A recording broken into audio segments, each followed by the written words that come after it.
Hey everybody, it's Jason Blaha here. I'm just sitting here drinking my morning coffee. Get sexy while I do it. And let's talk a little bit about insulin and body fat gain. This is something I've had people bring up in comments. I had someone bring that up this morning. That's why I'm making this. They're like, well, you're only partially right about fat. You have to eat carbs with fat. To store fat, so because you have to have insulin, and they went into this very long diatribe, and I'm like, why is a person saying this in 2024? This is such outdated information that it's ludicrous. It's not based on reality. So what people need to understand is carbohydrates are not the only insulin response. Protein is very insulinogenic. Okay. You see where we're going? You see the problem with this? This is where we start to get silly. Protein is extremely insulinogenic. So are we then going to claim that eating a high protein diet is going to make you fat? Really? Eating the way contest bodybuilders start eating when they're getting ready to get ready for a bodybuilding show, and they diet down every last drop of fat off their body to where they are going to die if they stay that lean. They literally burn off every last visible drop of fat under their skin. So what you're saying is that in that case, then they could get fat from eating that way. There's a problem there. The other thing to think about, insulin is not really your primary fat storage hormone. Again, sorry fitness world, sorry things you read in magazines or books or keto books 20 years ago. It's just not reality. Your fat cells do not require insulin in order to transport dietary fat into your cells. It's not a requirement. It's not even its primary job. Okay? It's primarily transporting glucose. And humans don't store glucose that readily as body fat. Again, look at the carbon isotope testing. Only 1% of the fat on your entire body started as carbohydrate at any point. All right? Same thing, look how many people who've done ketogenic diets, how many keto experts outside of the bodybuilding world, okay, the people who aren't involved in bodybuilding who push keto and write keto books, how many of them are morbidly obese 10 years into their journey? Tons of them. Eating very, very high fat diets with no carbs. Insulin is a good thing. In other words, we should be trying to elicit insulin responses if we want great body composition if we're trained. Right? Because here's what that comes down to. If you wanted to control insulin, you would lift weights. That is not even a source of debate. There's no source of contention on that.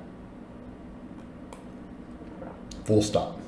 Lifters have lower circulating insulin than non-lifters. When I say lifters, I mean people who really train.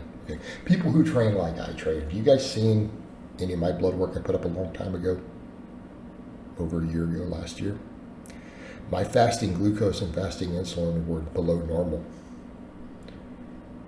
I was eating 800 grams of carbohydrates a day at that time. Okay? I want to be clear. I was eating tons of white rice and fruit every day. Highly insulinogenic foods, yet my fasting insulin, fasting glucose were low. My fasting glucose was below the range where the doctor was almost scared it was too low. Because it was borderline hypoglycemic, and that's just how I was walking around. All right. In other words, lifters on higher carbohydrate diets have a less insulin response than people on ketogenic diets who don't work out. Whoa. So people are trying to discuss the dietary component. In other words, gaining 20 pounds of muscle mass in the gym will lower your insulin response to less than people on ketogenic diets get just from their protein while still eating carbohydrates, all right? So using this logic that insulin being important for fat storage, then lifters would never gain body fat. There wouldn't be a single fat lifter anywhere on earth. all your serious power lifters and strength athletes would be shredded. They wouldn't have any body fat. And that's not the case, is it?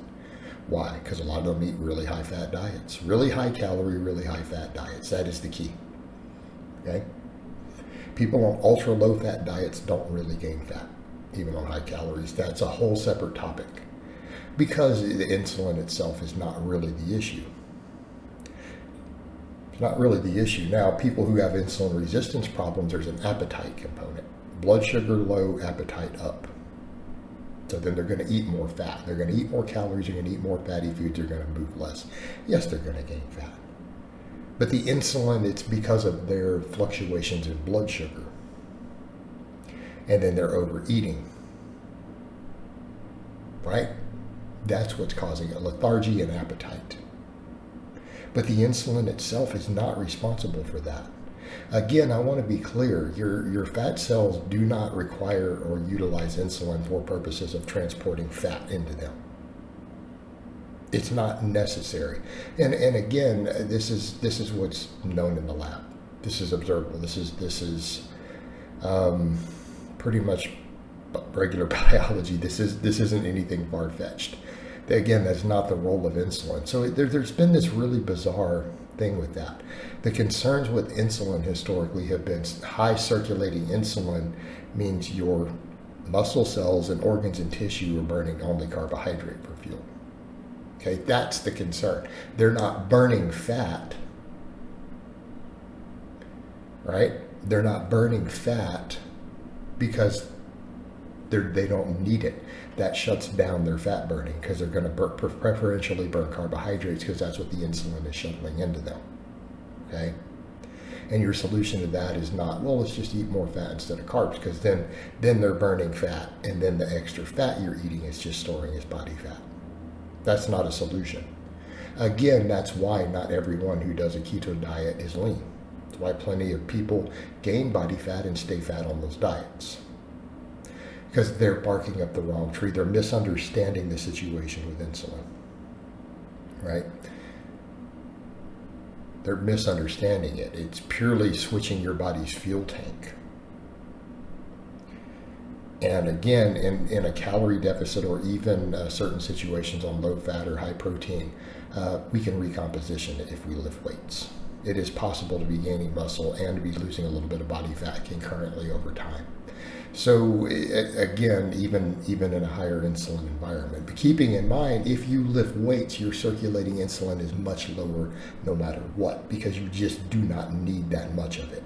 And in that case, so again, I'm going to assume my audience all trained, they can ignore all that stuff about sedentary people. They can ignore it. It's irrelevant. What we're concerned with is actually trying to get our insulin levels up most of the time, because we benefit from it. Okay, if we're healthy, fit, we have a lot of muscle, we're trying to gain muscle, trying to improve body composition, we probably want to be eating insulinogenic foods, which would include protein. Okay, because we need it for the anabolic response in our muscle tissue, transporting fuel to our muscle tissue. So it becomes beneficial for us. Since we produce way less of it, we're usually trying to get more. All right, guys, but that's really all I have to say on that today. I hope it's been informative, and I'll talk to you guys next time.